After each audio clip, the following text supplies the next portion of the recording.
አባባ እጅጉን በሚያሳዝን ሁኔታ አንገቱን ደፍቶ እያዘነ ይገኛል።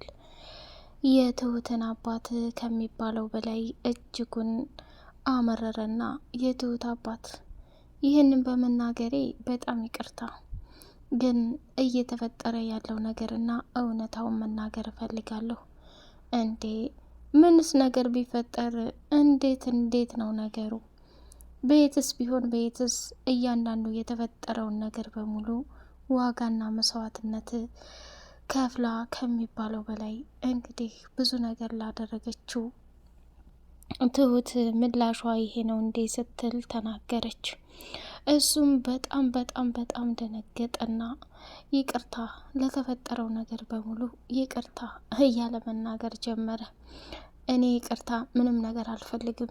ትሁት ማለት ብዙ መከራና ዋጋ የከፈለች የዋህና ምስኪን ልጅ ናት። ለእሷ ይሄ ነገር በፍጹም እንደማይገባት እያወቃችሁ እንዴት ነው የምትጫወቱባት? ብሎ ከሚባለው በላይ አባባ አንገቱን ደፍቶ አዘነ። ትሁቴም እንግዲህ የለፋችበትና የደከመችበት የተመስገን ጉዳይ በሚገባ በተግባር አሸንፋ እንዲሁም ደግሞ አባቷ ለማንም አሳልፎ እንድትጠለፍ በማድረጉ በጣም አዘንና ይቅርታ ጠየቃት። አባቴ አንተ ወላጅ አባቴ ነህ። ምንም ቢሆን ልቀየምህና ልቆጣህም አልችልም። ግን በህይወቴ የማልወደውንና የማልፈልገውን ሰው ወደ ህይወቴ እንዲመጣ ብታደርግም የልብ ስብራት እንጂ ሕክምናም አላገኘሁም። አየህ አሁን ላይ ከምታስበው በላይ ነገሩ የገባህ ይመስላል። እኔ እኮ ወላጅ አባት አለኝ ብዬ ነው ከተማ ምን ያክል መከራና ስቃይ እንዳሳለፍኩኝ እኔ ብቻ ነኝ የምናውቀው። እስከ ዛሬ ድረስ አንተንም ጠልቼ ሳይሆን ከምትለው በላይ በጣም ብዙ ችግሮች እየተደራረቡብኝ ነበር። አባ አንተ እኮ ትረዳኛለህ ብዬ አስብ ነበር ብላለችው። የትሁቴ አባት እንግዲህ የደረሰባትን ፈተናና ተመስገን በዚህ ልክ ተተኩሶ ስለተመታ በጣም አዝኗል። እኔ ነኝ ጥፋተኛው፣ ራስ ወዳድ ሁኜ ትሁቴ የዛኔ ወደ አባትሽ ዘንድ ለመሄድ ቆርጠሽ ስትነሽ በአለሜ ጉዳይ ቢዚ ሆንሽ። ከዛ የኔ ሚስት ለመፈለግ ዳገት ለዳገት እና ገደል ለገደል እንዲሁም ጫካ ለጫካ እየሄድሽ ጊዜሽን አሳለፍኩብሽ። ትሁቴ ፈጣሪ ምስክሬ ነው። አሁን ላይ እንግዲህ አባትሽ ጋር ችግሮችን ተነጋግረን ወደ ነበርንበት እንደምንመለስ ተስፋ አለኝ የኔ ልጅ። አንቺ ደግሞ ሁሌ ጠንካራ ነሽ ብሎ አባባ ከሚባለው በላይ ለትሁቴ ዋጋና መስዋዕትነት ለመክፈል ሰተት ብሎ ወደ ገጠር መሄዱ ትልቅ ትምህርት ሆኗል። ትሁትም እንግዲህ ተመስገንን በጥይት ከመቱት በኋላ ራሷን መቆጣጠር ቢያቅታትም የሆነው ቢሆንም ለአባዬ ከዚህ በላይ ምንም ላደርግም አልችልም። ተሙም የተመታውን እንግዲህ ታክሞ ወደ ሀገራችን እንመለሳለን እያሉ ወሰኑ። አባባም እንግዲህ ትሁቴን እኔ ልጄን በፍጹም እዛ ሀገር ላይ ትቻት መሄድ አልፈልግም፣ ባልወልዳትም ልጄ ናት፣ ብዙ ነገር አሳልፈናል ብሎ ለትሁት አባት የተፈጠረውንም ነገር ማስረዳት ጀመረ። ሰላም ሰላም ሰላም! ውድ የተከበራችሁ የተወደዳችሁ የሌይላ ኤንድ መሐመድ ቤተሰቦች እጅግ በጣም ተወዳጁና በጉጉት የምንጠብቀው ትሁት ድራማ እንደቀጠለልን ይገኛል። ቻናሉን ላይክ፣ ሰብስክራይብ እያደረጋችሁ ለምታበረታቱን በድጋሚ እጅጉን እናመሰግናለን። እጅግ በጣም ከሚባለውና ከሚነገረው በላይ አባባ ትልቅ ታሪክ ሰርቷል። እሱም ምንድነው? አባባ እንግዲህ ሰተት ብሎ ወደ ገጠር ሄደና ለትሁቴ እያንዳንዱ የተከፈለላትን መስዋዕትነት በሙሉ እንዲሁም ደግሞ ችግሩ ደርሶብሽ እኔ ባለመድረሴ በጣም ይቅር በይኝ እኔ ልጅ ብሎ በተደጋጋሚ እንግዲህ ይቅርታውን እየጠየቀ ይገኛል።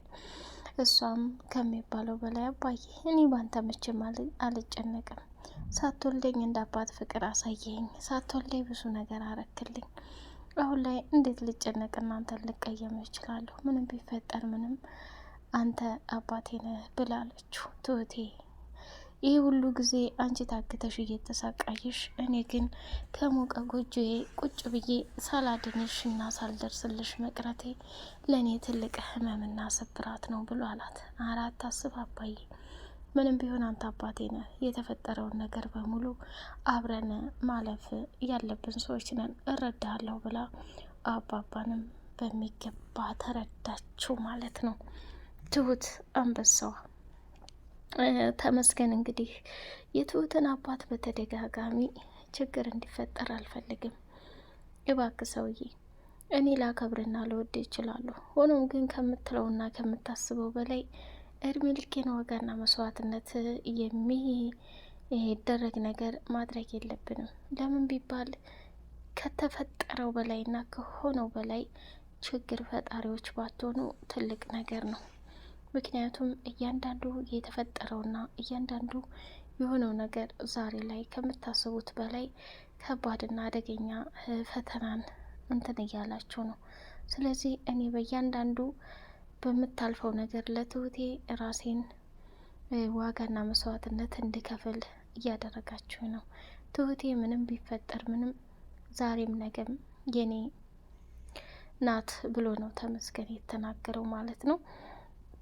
ይህንንም እንግዲህ አምኖ መቀበል ያቃታትና አምኖ መቀበል እንትን ያለው የአመጣው ሰውዬ እያንዳንዱ ያለውን ነገር በሙሉ ልጄን መልስ፣ በምንም አይነት ሁኔታ እሷ ከዚህ በኋላ እንድትሰቃይም ሆነ መከራዋን እንድበላ የማይበትና የምፈልግ ሰው አይደለሁም። ምክንያቱም ትሁት ብዙ ነገሮችን አልፋለች፣ ብዙ ችግሮችን በህይወቷ አስተናግዳን የመጣችሁ። አሁን ላይ ደግሞ ከምትሉት በላይ ሌላ ነገር ተፈጥሮ መከራዋን እንድታይ አልፈልግም ብሎ ነው የተናገረው ማለት ነው። ያም ሆነ ይሄም እጅግ በጣም በሚገርም ሁኔታና በሚደንቅ ሁኔታ ዋጋና መስዋዕትነት የተከፈለለት ትልቁ የህይወት መንገድ ተሳክቶለት ተመስገን ከሚፈልገው በላይ ትሁቴን ወደ የሚፈልግበት ቦታ ይዞ መሄድ ነበረ። እንግዲህ ከኋላ መጥቶ በጥይት ሲመታው ከሚባለው በላይ ደንግጧል ማለት ነው። የደነገጠበትም ምክንያት ወይኔ እኔ ምንም ቢፈጠር ምንም እሷን ትቻት መሄድ አልችልም፣ በጣም ያሳዝናል። ይህንን ማሸነፉ ከሆነ ተሳስቷል ብሎ ለሽማግሌውም ሲነግረው የትሁቴ አባት ምንም ቢፈጠር ምንም እሷ ልጄ ናት፣ በእንደዚህ አይነት መልኩ ልጎዳት አልፈልግም። እንግዲህ ትሁትን ያሸነፈ ይውሰድ እያለ ሲል የነበረ ጀግና መጨረሻ ላይ ተመስገንም እንደሚያንበረክከውና እንደሚያሸንፈው ነግሮት ነበር። ያንንም ደግሞ አምኖ ለመቀበል ቢያቅተውም ትሁት እያዘነችም ቢሆን አባቴ ሰው ልጁን በወግ በማድረግ ይደራል፣ ሰው ልጁን በደስታ ይደራል። አንተ ግን በሚያሳፍርና በሚያሳዝን ሁኔታ እድሜ ልክህን ልክ ያልሆነ ነገር እየሰራህ ሁሌ ችግርና መከራ አያጣችሁም ተብለናል። ምንም ቢፈጠር ምንም እኔ ከምትለውና ከምታስበው በላይ ላንተ ያለኝ ፍላጎት ረቂቅ ነው፣ ሁሌም አከብረሃለሁ ብላ ነው የተናገረችው። ማያ ደግሞ የትሁቴ እህት አባቷን እየተቆጣች አባዬ አንተማ ለይቶልሃል፣ ሰውና ሰው እንደምታጋድል ሰውና ሰው ወደፊት እንደሚጫረስ ይታየኛል ብላ ነው ያለችው። እሱም ደግሞ ምንም ነገር አይፈጠርም አታስቢ፣ እኔ አባትሽ እያለሁ ሴት ልጆቼን ለፈለግኩ ሰው መዳርና ለፈለግኩ ሰው ማድረግ መብቴ ነው ብሎ አላት። እሷም ተናደደችና ወይ አባዬ እንደው ከጊዜው ጋር የማትሰለጥንና ከጊዜው ጋር የማትሄድበት ነገር ያሳዝነኛል። ትሁት እኮ ህጻን ልጅ አይደለችም። ለትሁት ደግሞ ያልነበረም የሚገባት ትሁቴ ከሚባለው በላይ ለዚህ ለቤት ዋጋና መስዋዕትነት ከፍላለች፣ ደክማለች። አንተ በእንዴት አይነት መንገድ እንደተረዳኸው ባላቅም እያንዳንዱ የተፈጠረውና የሆነው ነገር ለትሁቴ ትልቅ ህመምና ሀዘን ነው የሆንክባት ብላ ብትለውም የትሁት አባት በውሳኔው ወደ ኋላ ፍንክች አለልም ብሎ ደጀኔንም ካገኘው በኋላ ደጀኔ ይሄ የመጣው ተመስገን የልጇ አባት ነው። እኔ ልጄ አንድ ነገር እንድትሆንብኝ አልፈልግም። ሁላችሁም እየሄዳችሁ ያለው ስሜት በጣም ከባድ ነው። አንድ ነገር ልተባበረ እፈልጋለሁ። እሱም ምንድነው? ወደድክም ጠላህም ከምትለው በላይ ዋጋና መስዋዕትነት የከፈለችልህን ትሁቴን በእንደዛ አይነት አይደለም ማግባት ያለብህ። እውነቱን ስነግርህ ሽማግሌ ላክና ያንተን ሽማግሌዎች እኔ ልቀበልልህ፣ ያ ካልሆነ ደግሞ በፍጹም ልጄን እንደፈለጋችሁ እንድትጫወቱባት አልፈልግም ብሎ አለ። አባቴ እኮ ይህን አይነት ጥበብ አይደለም ያስተማረኝ። አባቴ እኮ ይህንን አይነት ነገር አይደለም ያስተማረኝ። ወደድክም ጠላህም አንዴ ፈቅደህ ልጅቷን ጠለፋት ብለህ አሁን ወደ ኋላ ወደፊት ሀሳብ መቃየር ምንድን ነው ብሎ ሲለው፣ እንደዛ ማለት እኮ አይደለም።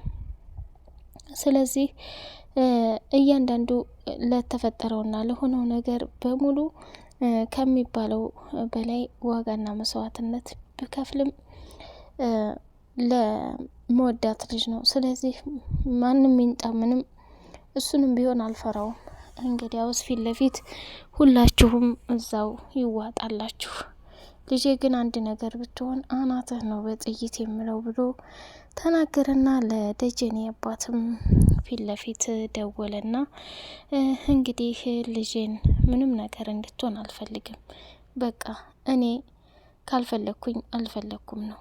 ስለዚህ እሷም ደግሞ ያመጣሁላትን ባል በፍጹም መቀበል አልፈልግም። ስለዚህ ልጄን ለቀቅ አድርጓት ብሎ ሲናገር በጣም ተናደደና አንተም ልጅህም በቃ ሁላችሁም እልክ እየገባችሁ የምትናገሩን ነገር በጣም ያሳፍራል ብሎ ተናገረ ማለት ነው። ማያም በተደጋጋሚ ለተመስገን ትሁት ያንተ ብቻና ብቻ ነው የምትሆነው፣ እሷም ቢሆን ማግባት የምፈልገው አንተን ነው። እውነቱን ስነግርህ እህቴ እስካሁን የተሰቃየችው ይበቃታል። ካሁን በኋላ ሌላ ችግር እንድትፈጥሩባት በፍጹም አልፈልግም። ስለዚህ ወደዳችሁም ጠላችሁም ነገሩን አስተካክላችሁ በዚሁ እንድትቋጩ ትፈልጋለሁ። አባዬ እኮ አሁንም የልጁን አባት ደውሎ ልጄን መልስልኝ፣ ልጄን ለልጅህ አልሰጥም ብሎ ተናግሯል። ይህ ደግሞ ከባድና አደገኛ ቅሌት ነው። ስለዚህ ተመስገን እባክህ ለሁሉም ነገር መረጋጋትና እነሱ ያሉት ነገር እስከሚስተካከል ድረስ ትዕግስት አድርግ። እኔ ሰውና ሰው ይጋደላል ብዬ ፈርቻለሁ ብላ ማያም መለማመን ጀምራለች ማለት ነው። ተመስገንም ይህን ያክል ጊዜ የምታገስበት የለም፣ የሞተው ይሞት አይመለከተኝም ብሎ ነው የደመደመው።